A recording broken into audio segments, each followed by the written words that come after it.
विश्वोत्पत्त्यादिहेतवे तापत्रय विनाशाय श्रीकृष्णाय वयं नुमः। मूकं करोति वाचालं पङ्गुं लङ्घयते गिरिं यत्कृपातमहं वन्दे परमानन्दमाधवम्। वसुदेवसुतं देवं कंसचाणूरमर्दनं देवकी परमानन्दं कृष्णं वन्दे जगद्गुरुं। बोलो सच्चिदानंद भगवान की जय। गीता माता की जय।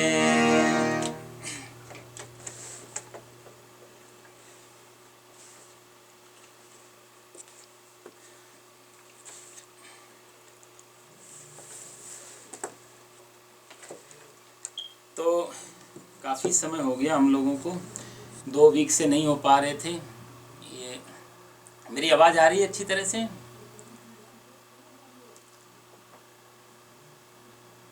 आवाज़ मिल रही मेरी? मेरा म्यूट किया है शायद अभी से, आपकी तरफ से म्यूट है।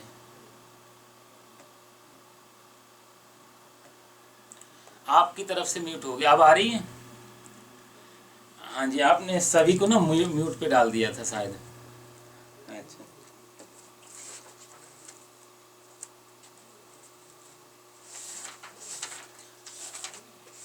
हाँ जी, फिर अच्छी तरह आप सबको सुनाई देगा। और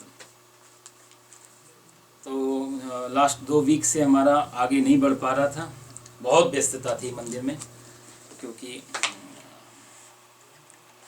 ये साल के सबसे बड़े बड़े फंक्शन जाते हैं इन दिनों में, तो बड़ी रौनक भी थी और समय बहुत जल्दी निकल गया।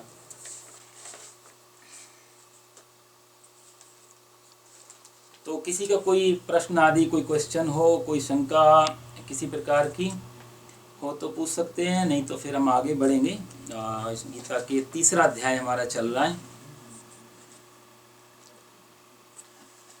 और 3रे अध्याय का 37 श्लोक है शायद।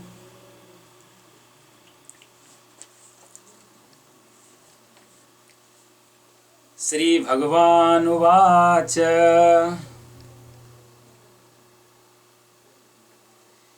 काम एष क्रोध एष रजोगुण समुद्भवः महाशनो महापाप्मा विद्येह वैरिणं।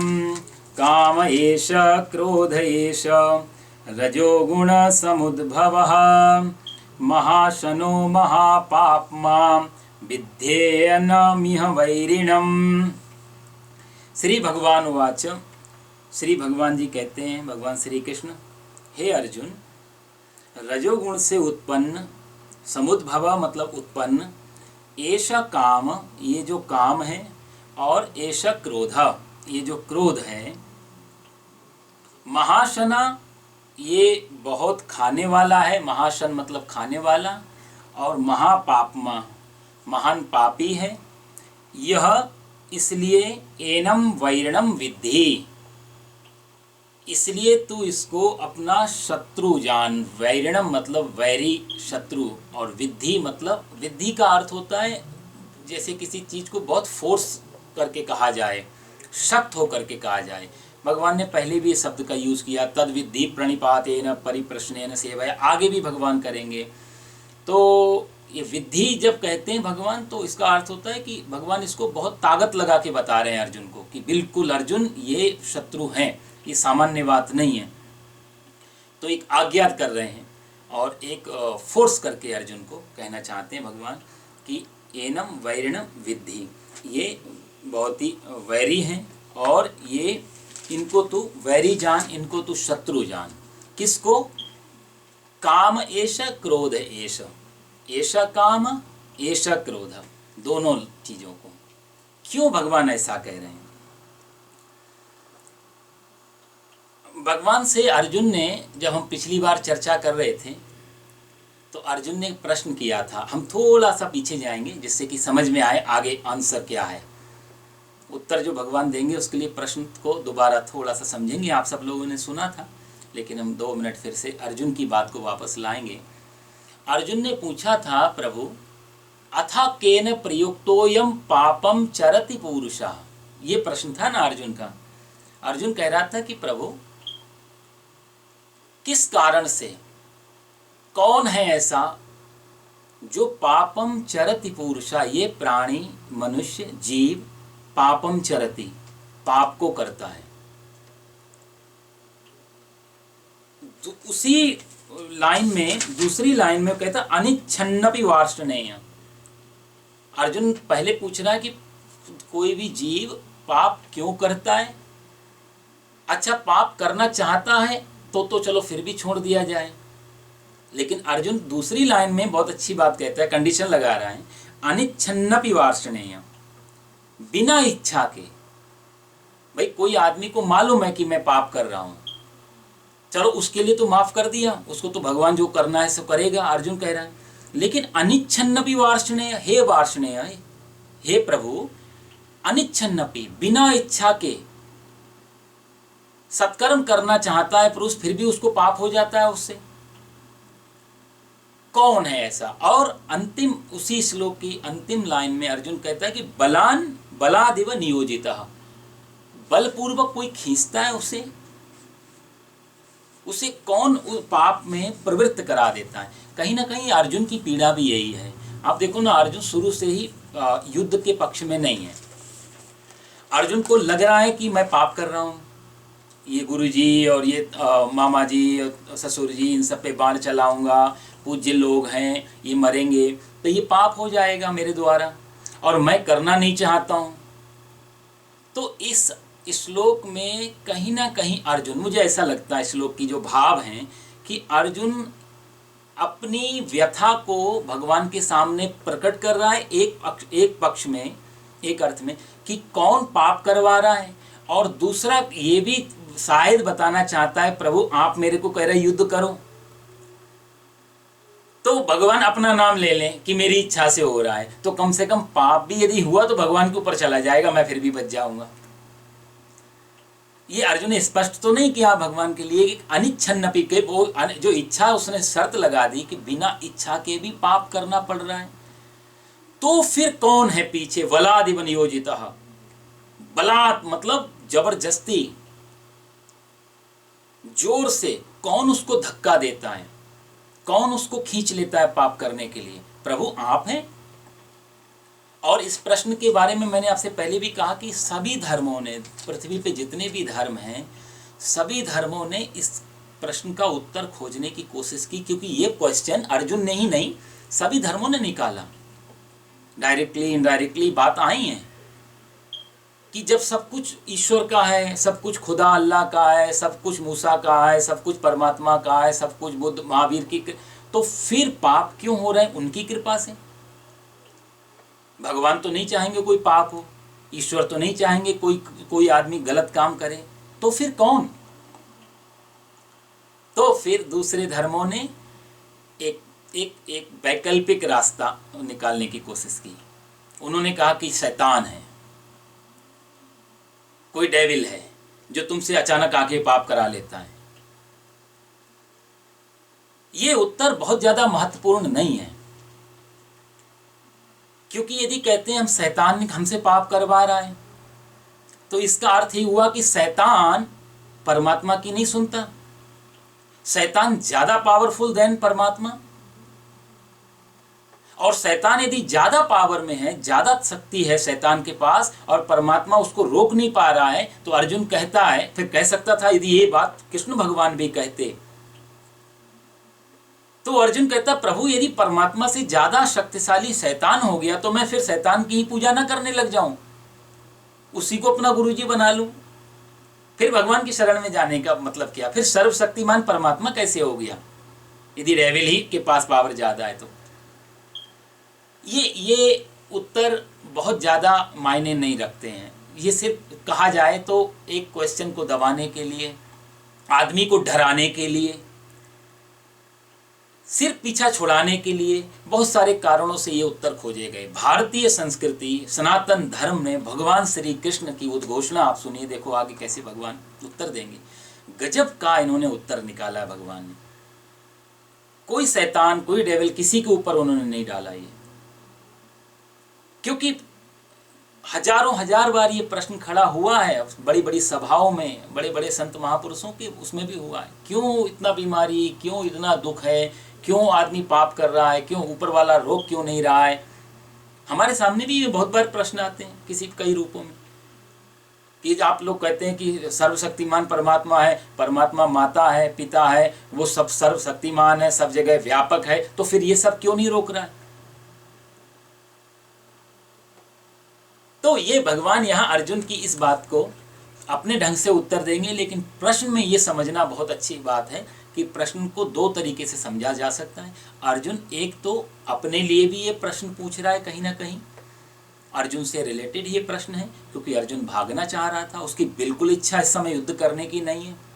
इसलिए उसके जितने भी प्रश्न अभी तक हुए हैं, 2-3 बार उसने पूछा है भगवान से, तो उसने घुमा फिरा के यही कहा है, या तो ये सारी युद्ध की जिम्मेदारी भगवान ले लें। अर्जुन देना नहीं चाह रहा है, भगवान कई बार कह रहे हैं सर्वधर्मान परित्यज्य, आगे भी भगवान कहेंगे स्वधर्मे निधनम श्रेय, भगवान कह चुके हैं अपने धर्म में तू मर जा अर्जुन, दूसरे का धर्म छोड़, साधु सन्यासी वाला तेरा धर्म नहीं है, तेरा धर्म क्षत्रिय का है, क्षत्रिय होके तू मर जा या फिर राजा बन जा। स्पष्ट, इससे ज्यादा स्पष्ट और क्या कहेंगे भगवान। लेकिन अर्जुन फिर भी नहीं समझ पा रहा। ये बड़ी पीड़ा है हम लोगों की। स्वयं परमात्मा यदि कोई उत्तर दे रहा हो, उस उत्तर पे भी शंका खड़ी करना मनुष्य का स्वभाव है। अर्जुन से भगवान कई बार ये कह चुके हैं, स्पष्ट बता चुके हैं, और दूसरे अध्याय में सांख्य योग में, गीता में भगवान ये भी बता चुके हैं, अर्जुन तू जिसको मार के सोच रहा है पाप होगा, कोई मरता भी नहीं है, कोई मारता भी नहीं है, सब जीवात्माएं हैं, आत्मा परमात्मा का अंश है, तेरा बाण, तेरा गांडी वहां तक पहुंचने वाला नहीं है। तू किसी की हत्या कर ही नहीं सकता है, क्योंकि तूने किसी को पैदा भी नहीं किया है।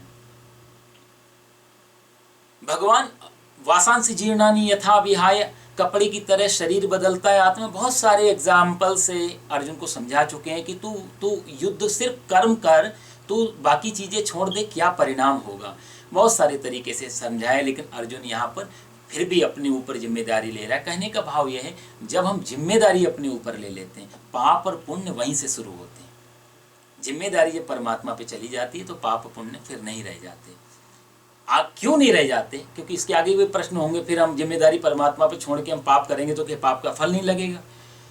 यदि हम जिम्मेदारी परमात्मा पे छोड़ के करेंगे तो हम पाप कर भी नहीं पाएंगे। ये बुरे कर्म, अच्छे कर्म तो छोड़ो, बुरे कर्म हो चाहे अच्छे कर्म हो, दोनों हम अपनी रिस्पॉन्सिबिलिटी लेकर के, अपनी जिम्मेदारी लेकर के करते। पाप पुण्य वहीं से शुरू होते। अर्जुन कहता अथा केन प्रयुक्तोयम, हे प्रभु कौन करवा रहा है, किसके द्वारा हो रहे हैं? मैं नहीं चाहता हूँ पाप करना, और हम सबके लिए प्रश्न है, हम नहीं चाहते यदि गलत करना, हम नहीं चाहते। एक आदमी साहब मंदिर जाना चाहता है, तीर्थ यात्रा की प्लानिंग कर रहा है, हरिद्वार जाएंगे, काशी मथुरा जाएंगे, भगवान का भजन करेंगे। पड़ोसी आया, उसके ऊपर मुकदमा ठोक दिया, बिना किसी कारण से झूठे केस में फंसा दिया। कई बार ऐसा होता है। आदमी प्लानिंग कर रहा है कि मैं कथा सुनूंगा, आदमी प्लानिंग कर रहा है मैं तीर्थ यात्रा करूंगा, आदमी प्लानिंग कर रहा है कि मैं भगवान का भक्ति करना चाहता हूँ वृंदावन, और पड़ोसी ने आके कोर्ट में, और वहां से नोटिस आ गया, आप साहब भागना पड़ेगा, नोटिस आ, सम्मन आया। तो अब हमने तो नहीं चाहा, हम तो कोर्ट कचहरी पुलिस के चक्कर में पड़ना नहीं चाहते। फिर कौन, फिर क्यों? अब कोर्ट और कचहरी में जाने का काम सज्जन का नहीं है, लेकिन सज्जन आदमी मिलेगा वहां। इसका अर्थ यह भी है कि सज्जन के कोर्ट जाने से कोई सज्जन दुर्जन नहीं हो सकता, दुर्जन की वजह से सज्जन को जाना पड़ता है। अर्जुन का वही प्रश्न है, हम सबकी भी समस्याएं यही हैं। हम दुख भोगना नहीं चाहते, हम कष्ट भोगना नहीं चाहते, हम पीड़ा में रहना नहीं चाहते, हम कोई नहीं चाहते कि हमारे जीवन में, हमारे परिवार में हम किसी प्रकार का कोई कष्ट आए। तो फिर क्यों आते हैं, क्यों झंझटें मुसीबतें खड़ी होती हैं? कौन है ऐसा जो हमारे लिए मुसीबत लेकर के आता है? तो हम लोग अलग अलग ढंग से ज्योतिष में लेके बैठेंगे तो हम कहेंगे साहब आपका राहु खराब है, कोई कहेगा केतु खराब है, भाई एस्ट्रोलॉजी में तो ग्रह खराब बताए जाएंगे। किसी मनोवैज्ञानिक से पूछेंगे तो मनोवैज्ञानिक कहेगा साहब आपकी मन की स्थिति ठीक नहीं है, सब सकारात्मक लो, पॉजिटिव सोचो। कोई दार्शनिक से सोचेंगे तो कहेंगे समाज ही खराब है, क्या करें, झेलो इसे। कम्युनिस्ट से पूछेंगे किसी से, कम्युनिस्ट कहेगा कि भाई जिसने तुम्हें परेशान किया तुम उसको परेशान करो, तुम्हारी शांति हो जाएगी। परेशानी का मतलब परेशानी दो, शांत हो जाओ, उसका ये अर्थ निकलेगा।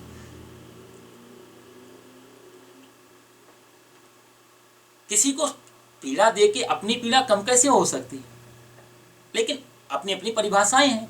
तो यहाँ आदमी, हर आदमी अपने अपने ढंग से परिभाषित करेगा, लेकिन उस परिभाषा में इटरनल शांति नहीं होगी। वो टेम्परेरी, एक घाव पे पट्टी रख देना। भाई आपने मेरे गाल पे थप्पड़ मारा, मैंने आपके गाल पे मार दिया, तो मेरे गाल पे जो थप्पड़ पड़ा है दर्द तो हो रहा है मुझे भी, लेकिन आपके जो दर्द हुआ उस दर्द से मैं इतना ज़्यादा उसको फोकस कर लिया कि अपने दर्द को भुला दिया थोड़ी देर के लिए। लेकिन पिन तो मुझे भी चुभी है, दर्द तो मुझे भी हो रहा है, घाव तो मेरे भी है, लेकिन आपका बड़ा घाव देख के मैं अपने छोटे घाव को भुलाने की कोशिश करूंगा। ये उत्तर बाहर से आएंगे और ये आए हैं सदा। दुनिया के अलग अलग देशों में जहाँ डेमोक्रेसी है वहाँ अलग उत्तर आए हैं, जहाँ कम्युनिज्म है वहाँ से अलग उत्तर आए हैं, जहाँ पर कोई और है अलग अलग उत्तर। लेकिन गीता एक ऐसा अद्भुत ग्रंथ है जो किसी को दोषी नहीं ठहराता। भगवान बहुत सुंदर उत्तर देंगे इसका। भगवान कहते हैं काम एष क्रोध एष रजोगुण समुद्भव। भगवान कहते हैं कि ऐसा काम ऐसा क्रोध, दो चीजें भगवान ने यहाँ ली हैं, काम को और क्रोध को। काम का मतलब होता है वासना, कामना, आवश्यकताएं, इच्छाएं।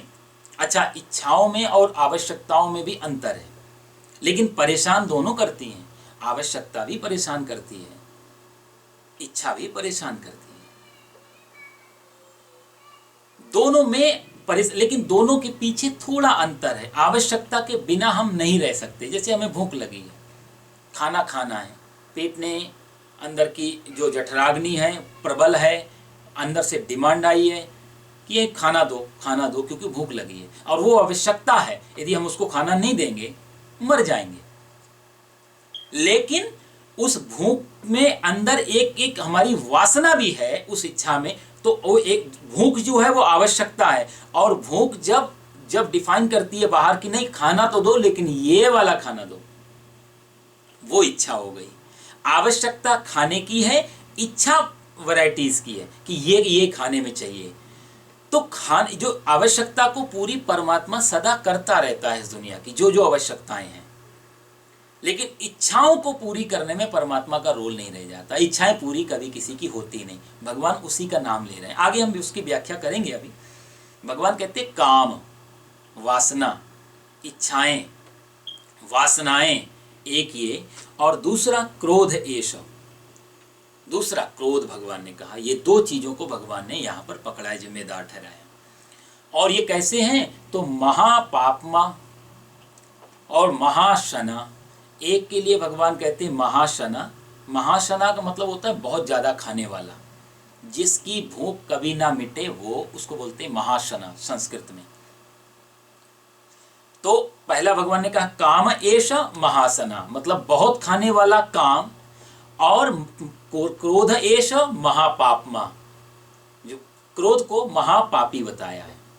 एक है बहुत खाने वाला और एक है बहुत पापी।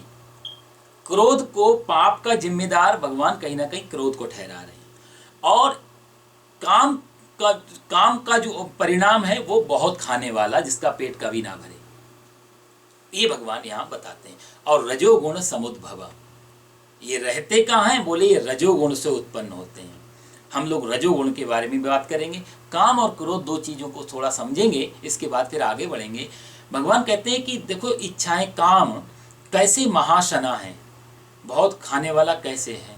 ऐसा है कि जब हमारी एक इच्छा पूरी हो जाती है, तो एक इच्छा जैसे ही पूरी हुई तत्काल उसमें एक नई इच्छा निकल जाती है। जैसे एक प्याज का छिलका हटाओ तो उसके अंदर फिर से एक छिलका निकलेगा, फिर हटाओ फिर से निकलेगा, और अंदर फिर कुछ भी नहीं निकलता। पत्ता गोभी या फिर प्याज, जितनी भी ऐसी, ये ऐसा ही है। एक इच्छा पूरी करके हटा दी, चलो खत्म, तत्काल दूसरी इच्छा चालू हो जाएगी। ऐसा आज तक कोई भी नहीं हुआ जिसकी सारी इच्छाएं पूरी हो गई हो या फिर जिसकी कोई इच्छा ना बची हो सामान्य जीवन में, सांसारिक। इसलिए भगवान को कहना पड़ा महाशना, ये बहुत खाने वाले, इसकी खुराक बहुत है। श्रीमद् भागवत का भी श्लोक मैं बार बार कहता हूँ। ये राजा ययाति का जो प्रसंग है आपको मैंने पहले भी सुनाया है। न जातु कामः कामानाम उपभोगेन शाम्यति, हाविषा कृष्ण वर्तमेव भूय एवा विवर्धते। न जातु कामः कामानाम, कोई कामना को पूरी करने से कामना खत्म नहीं होती है।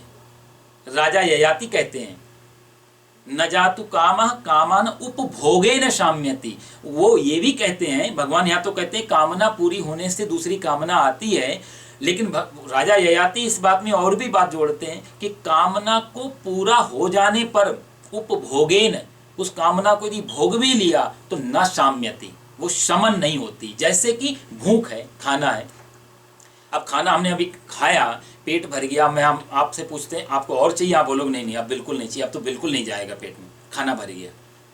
उससे क्या गणित लगाएंगे हम? इसका मतलब आप अभी कभी नहीं खाओगे। यदि आप बोलते हो अब हम एक निवाला भी नहीं खा सकते, पानी पीने की जगह भी नहीं है, तो उसका अर्थ यही हुआ ना साहब कि अभी के लिए पेट भर गया। ये अर्थ तो नहीं है अब हम कभी नहीं खाएंगे, अभी के लिए नहीं है। इसलिए संत लोग गाते हैं कि मौत से भूख बढ़ी, मौत से भूख बढ़ी। मौत तो एक बार आती है और खत्म कर देती है सब कुछ। मौत से भूख बढ़ी, शाम को खाया सुबह फिर आके खड़ी। 50, 60, 100 साल जब तक हम जीते हैं, दोनों तीनों टाइम हम लोग खाते हैं, फिर भी कभी पेट अघायु इंद्रिया रामो, भगवान पहले भी कहते हैं अघायु है ये। और यहां भगवान कहते हैं महाशना, इसका पेट कभी नहीं भरता, क्योंकि इच्छाएं एक दूसरे से उलझी हुई होती हैं। कोई भी इच्छा हो, एक घर चाहिए रहने के लिए, ठीक है, एक घर आया, फिर उसके मेंटेनेंस की इच्छा जाएगी, उसके फिर साइज पे फोकस जाएगा, पड़ोसी के पास बड़ा है या छोटा है, सुंदर है या सुंदर है, फिर उसमें फल फूल भी होने चाहिए, पेड़ पौधे भी होने चाहिए, रंग रोगन भी होना चाहिए, लाइट पानी भी होना चाहिए। सारी सुविधाएं होने पर भी फिर जब जिसके पास सारी सुविधाओं से लैस है वो सोचेगा एक और होना चाहिए, एक ऐसी जगह होना चाहिए जहां हम कभी, अब ये लोग अपना घर बनाते हैं, फिर एक बाहर भी दूसरा भी हो जाता है जहां मौज मस्ती करने का एक घर हो जाता है, फिर एक कुछ बिजनेस पर्पस हो जाता है। कोई भी चीज़, एक कार आई उसके भी मॉडल की चिंता करते हैं, लेटेस्ट मॉडल है या पुराना है, लग्जरी है या सामान्य है। तो एक छोटा एक वस्त्र भी पहनते हैं, उसको भी देखते हैं ब्रांडेड है या साधारण है। तो छोटा सा एक कामना की कि हमें एक चीज चाहिए, शरीर की आवश्यकता है तन को ढकना, और वो तन को ढकने के लिए आदिवासी लोग पत्तों का इस्तेमाल करते हैं, गरीब आदमी साधारण कॉटन का इस्तेमाल करता है, बड़े लोग ब्रांडेड चीजों का। लेकिन शरीर की आवश्यकता थी कि शरीर को ढकना चाहिए।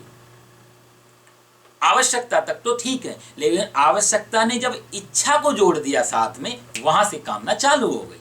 भगवान वो उसी को कहते हैं, जहां आवश्यकता से इच्छा जुड़ जाए वहां से महासना, वो फिर बहुत खाने वाली हो जाती। भगवान ने इसलिए आवश्यकता को महासना नहीं कहा, क्योंकि आवश्यकता तो साहब अमीर आदमी की भी होती है, गरीब आदमी की भी होती है। आवश्यकता तो योगी, फकीर, बाबा, संत, महात्मा, इन सब की आवश्यकता तो बुद्ध और महावीर की भी थी। महावीर भी खाना खाते हैं, बुद्ध भी खाना खाते हैं, कृष्ण भी खाना खाते हैं, कृष्ण भी चप्पल पहनते हैं, हम लोग भी चप्पल पहनते हैं। आवश्यकता से इस पृथ्वी पर रहने वाला कोई भी जीव, कोई भी जंतु, कोई भी प्राणी निकल नहीं सकता, उसको जरूर चाहिए। भाई कम से कम आवश्यकता रहने की तो होगी। किसी पहाड़ की गुफा में रहेगा, यदि उसके पास बहुत अच्छा लग्जरी बेडरूम नहीं है, पहाड़ की गुफा खोजेगा। संत महात्मा लोग गुफाओं में बैठते हैं, पेड़ के नीचे बैठते हैं। आवश्यकताएं सबके पास होती हैं, इच्छाएं सिर्फ लोभी के पास होती हैं। भगवान इच्छाओं की बात करते हैं, जिनकी इच्छाएं हैं वो फिर महाशना, जहाँ पैसों से नोट बनाती रही, जहाँ नोट से मोटर को लाती रही, जहाँ मोटर से होटल में जाती रही, जहाँ क्या क्या न करती कराती रही, जहाँ खुद को चाहा तो जरा हो गया, अहंकार हो जाता, चाह खुद को चाहा तो जरा हो गया, चाह हरि को चाहा तो हरा हो गया, और चाह उनकी हमको हरदम चाहिए, और चाह उनको हमारी तो हमें फिर क्या चाहिए। एक दिन चाहते चाहते चाहते जिस दिन उसने हमको चाहने लग गया, फिर हमें किसी चीज की जरूरत नहीं पड़ जाती। कबीरदास जी कहते हैं, संत लोग गाते हैं ना कि सुमिरन मेरा हरि करे। मैंने तो इतना भजन कर लिया, इतना जाप कर लिया, इतना स्मरण कर लिया, उसका अब मैं नहीं करूंगा। अब क्या है, स्थिति उल्टी हो गई कि सुमिरन मेरा हरि करे और मैं पायो विश्राम। अब मेरा सुमिरन मेरा हरि करता है, मैं पायो विश्राम, मैं आराम में हूं। भगवान कहते हैं काम एष क्रोध एष। काम और क्रोध ये दो चीजें हैं जो व्यक्ति को निरंतर दौड़ाती रहती हैं। क्यों दौड़ाती रहती हैं? क्योंकि ये रजोगुण समुद्भव। देखो भगवान श्री कृष्ण के जीवन में आप देखो, पूतना आई, भगवान ने मार दिया। बकासुर आया, भगवान ने मार दिया। पूतना कपट का प्रतीक है। पूतना है कुछ, बन के कुछ आ रही है। आप समझ रहे हैं ना, पूतना थी कैसी विकराल और बन के सुंदरी आई, तभी तो अंदर प्रवेश मिल गया। भगवान बोलते मोहि कपट छल छिद्र न भावा, सुंदरकांड में, निर्मल जनमन सो मोहि पावा और मोहि कपट छल छिद्र न भावा। भगवान कहते निर्मल मन से आ जाओ, तुम जैसे भी हो, कोई बात नहीं, चोर है, चकारी है, पापी है, जैसे भी है, वो सत्यता को लेकर के आ जाओ। भाई गंदा कपड़ा लेके साबुन के पास जाएंगे तो साबुन साफ करेगा, साफ कपड़े पे साबुन लगाने का क्या फायदा। भगवान कहते हैं मेरे पास तुम आ जाओ जैसे भी हो। मोहि कपट छल छिद्र, सिर्फ कपट लेके मत आ। पूतना कपट लेकर के आई है। और देखो वहां श्रीमद् भागवत में कितना अच्छा उदाहरण है कि जैसी पूतना ने प्रवेश किया है, भगवान श्री कृष्ण ने अपनी आंखें बंद कर ली हैं। किसी भी राक्षस को भगवान ने मारते समय आंखें बंद नहीं की। आप देखो, अगासुर मारा, बकासुर मारा, व्योमासुर मारा, धेनुकासुर मारा, कंस को मारा, और ये केसी मारा, कितने सारे राक्षसों को भगवान ने संहार किया वृंदावन और मथुरा गोकुल में। लेकिन सिर्फ पूतना को मारते समय भगवान ने आंखें बंद की हैं। कथा बहुत गहरी है, भाव बहुत गहरे जाते हैं। हम लोग कथाओं में सुना तो देते हैं, लेकिन भाव बहुत अलग ही होते हैं। पूतना को आंखें, हालांकि श्रीधर टीका में हमारे और महापुरुषों ने बहुत बहुत इसके कई, श्रीधरी में तो 108 एग्जाम्पल दिए कि भगवान ने क्यों आंखें बंद की पूतना को देखते ही। तो ऐसे बहुत सारे हैं, वो सब लंबा प्रसंग हो जाएगा। लेकिन उनमें सबसे ज़्यादा जो हृदय को छूने वाला जो उदाहरण है, सबसे ज़्यादा टच जो होता है मन को, वो एक ही मेरे को लगता है कि पूतना कपटी वेश में आ रही है। और कपट भगवान के सामने टिक नहीं सकता। भगवान श्री कृष्ण ने या तो इसलिए आंखें बंद की कि मैं पहले कह चुका हूं रामावतार में, मोहि कपट छल छिद्र ना भावा। पूतना तू जैसी थी वैसी चली आती तो भी मुझे स्वीकार थी। तू आंख बंद करके, तू अपना वेश बदल करके आई है, इसलिए मैं तेरे को देखूंगा भी नहीं। मानो कपटी को भगवान देखना भी नहीं चाहते हैं। और दूसरा इसका कारण ये भी हो सकता है कि भगवान ने कहा कि मेरी आंखों के आगे आने पर भी कपट यदि रह जाए तो मेरी आंखों से ज्यादा वो कपट का महत्व हो जाएगा। कपट टिकेगा कैसे तेरा? यदि मैंने तेरे को देख लिया तो तेरा कपट खत्म हो जाएगा। तो देखो आप, पूतना कपटी बनकर के आई तो भगवान ने आंखें बंद कर ली। रावण कपट का वेश बना करके सन्यासी मुनि, तो भगवान राम वहां थे ही नहीं। नहीं तो कपट टिक नहीं पाता रावण का। भगवान की आंखों के सामने या तो कपट टिक नहीं पाता, या भगवान को कपट पसंद नहीं है, इसलिए भगवान या तो दूर हो जाते हैं और या आंखें बंद कर लेते। पूतना को भगवान ने मारा, धेनुकासुर को मारा, व्योमासुर को मारा। अघासुर पाप का मूर्ति है, बहुत खाने वाला। महाशना जो यहाँ शब्द है ना, वही शब्द हमारे सुखदेव जी श्रीमद् भागवत में अघासुर के लिए लेते हैं। अघ माने होता है पाप, असुर माने है विराट, जो विराट जिसके अंदर